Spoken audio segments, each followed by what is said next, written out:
also going to give you some tips on how to deal with cancer when you're a young couple to make things a bit easier for you and help you to cope with the situation. This video is not only for people going through cancer yourselves, but also if you know somebody who's going through cancer or any other illness, so that you maybe understand their situation better. So as you might know, at the age of 30, Francia was diagnosed with Crohn's disease as well as cancer, colon cancer. If you want to know more about that, watch our infertility journey video where we tell the whole story. So in today's video we are going to share some tips about how we dealt with the situation. So our first tip might sound very obvious, but it helped us a lot. It is about going to see someone, seeing a professional. So at the oncology center where Francia received his chemotherapy, they had a free service where you can go and see a counselor. And I really think that helped us so much. It's helped us with our marriage, it helped us with our social life, because you feel very alone sometimes, and it helps you a lot to go and sit down with someone who can tell you, listen, I know exactly what you're going through, you're probably feeling this, you're probably feeling that, and suddenly you feel like this person knows you so well because they know exactly what your situation is about. And we received a lot of tips from her. She was very nice. We went to see her. Did we only go once? No, twice. Oh, we went twice. But even just the 2 sessions that we were there, especially the first one, helped so much because we could share everything and get a lot of helpful tips. Yeah, and you can also easily feel very alone in your situation because, especially if you're young, most people who get cancer are old. So it also helps to speak to some, because there are lots of other people like you, also young people with cancer, couples with cancer. It really helps to know you're not alone, there are other people like you, and yeah, it just helps to get some outside advice. Definitely. Create a separate social media account where you can manage all the details about your disease and your journey.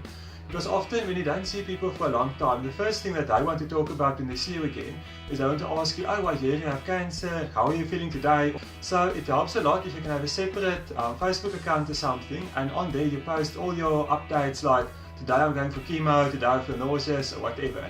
Then people can go read about the disease on there. Then when you get to see them at the house, so you can talk about normal things and feel like a normal person, and it just helps a lot to keep the disease separate from the rest of your social life. Also because cancer can take over everything. Yeah, you eventually get to a point where everything is just about cancer, cancer, cancer, cancer, and you just get tired of it eventually.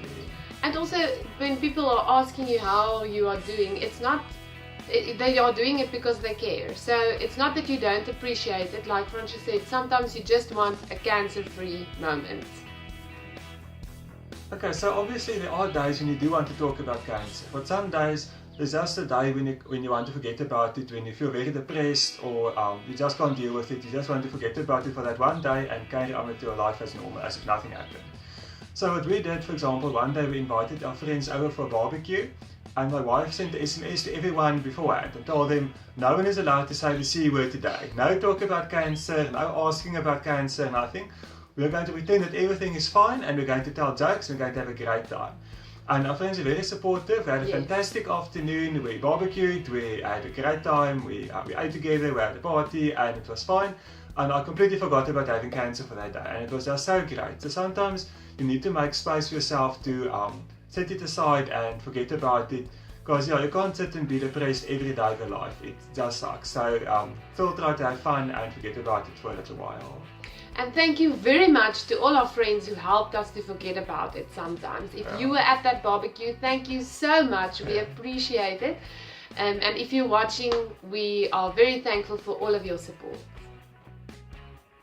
Cancer, or when you're busy with chemotherapy, it becomes very difficult to plan things. You don't know how you're going to feel or whether you'll be able to go somewhere. So what we did when I was going for chemo and when I had cancer is we still made plans to do things. We still had social plans and everything, but what we did is we told people in advance that we might cancel at the last minute.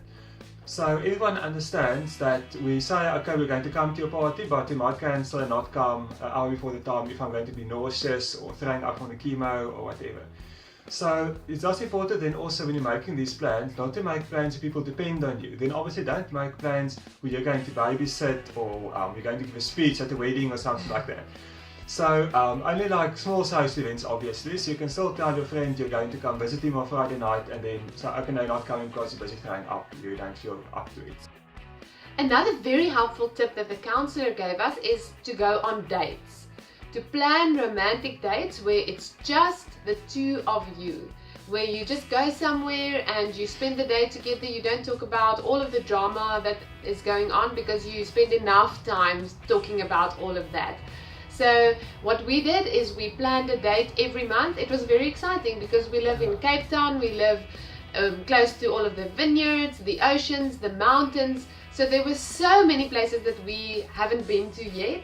Wine farms, I mean, you can go to wine farms every weekend and you can go for an entire year. So we discovered new places, we set out certain dates where we went just to spend the day together, and that helped a lot. Because it's very difficult to keep the romance alive if you are going through all of that because you don't have time, you don't have energy. And also the sick person simply doesn't feel like it. Yeah. So, yeah. And also you, the other person who is not feeling bad or is not feeling as sick as the poor person going through this entire ordeal, you still feel normal. You still want to continue with your life and have a loving relationship. So it helps to just do this consciously and go on romantic dates. It's also important to remember that other people won't understand what you're going through because there's just nothing like having cancer, getting chemo. I mean, it's probably the worst thing I've ever done, and I know that other people they just don't understand what it feels like or how you feel during that time. So I have to give them a bit of leeway and understand people, they're trying their best, so even people will try to support you. Sometimes people might say inappropriate things. One day this one girl was asking me about my will and testament, for example, and that is not something that you should discuss with a cancer patient. But you have to have people, they don't think, they just think, oh, maybe you'll die, what is your wife going to get? They're just making conversation. So sometimes you just have to just bear in mind people won't know what you're going through, and they don't mean it in a bad way. They are trying to be nice. So yeah, and just helps to talk with people and tell them or explain to them what's going on. Maybe make a comparison with something that they went through. So. Also, every situation is different. So even somebody else going through cancer and chemotherapy, their experience might be very different to yours. Yeah, because the different chemos have different side effects. For example, my hair never fell out, so I still had hair even while I was on chemo. But you had that thing where everything that you touched that was cold. Yeah, I couldn't touch any cold things because the one I used attacked your central nervous system instead of your hair. So in my case, I had extreme pain when I touched cold things. My hands would spasm. I couldn't clench my fist, that kind of thing. So there are other side effects. So everyone only thinks about, oh, why doesn't your hair fall out? But there are 10 other even worse side effects that you could get. And sometimes you find yourself in very weird situations where there's a conversation, you are at someone's house and they start talking about things like, how would you want to die? Or would you want to know when the day would be when you would die? And we were sitting there just thinking, you don't know what you are saying because we are confronted with death. But you have to remember, for everyone else, sickness and dying is something far in the future, something that happens to old people. Our friends were just carrying on with their normal lives and they weren't trying to be insensitive.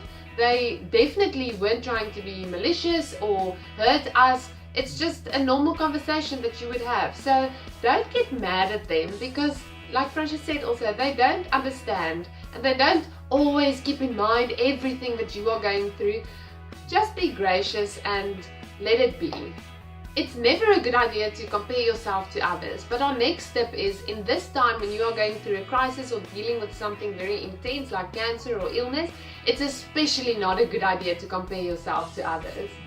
Because while I was fighting to survive and worrying about dying, other people were having babies, they were buying new houses, they were decorating their places, there were new cars. So everyone else were doing exciting things, but we were just trying to stay alive. So you can't be jealous or think about, oh, I wish I could be like that person. Another tip that we want to share with you is that you can use a near-death experience to your advantage. We will be making a separate video on that, so watch out for that video. because we will be sharing some things that we discovered, things that we decided to do differently after everything that we've been through. So please watch out for that video and have a look. Please share this video with anybody that you think could benefit from any of our tips. We know that every situation is different, but we really hope that it helps you. Also, we can give all the tips we want, but if it weren't for the people in our lives who helped us, who supported us, who prayed for us, who visited us, who contacted us, we wouldn't be here. So thank you very much to our family, our parents, our siblings, our friends, our co-workers, people from church. Everyone was very supportive and we couldn't have survived without your help, so thanks a lot, guys. Thank you very much. So we're going to end off this video by showing you a couple of photos of things we did while I was going through chemotherapy. So you can see your life doesn't have to end, you can still have some fun. So we'll show some photos and you can see some of the things that we kept ourselves busy.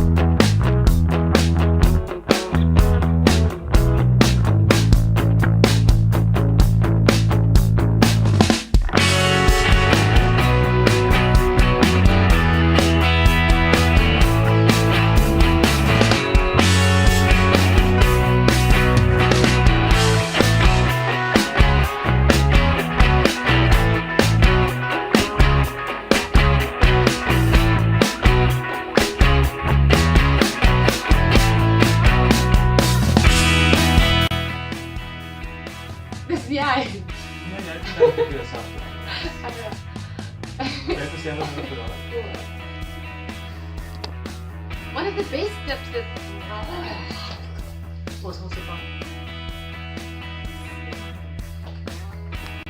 The next step is about how to get your husband not to kiss you.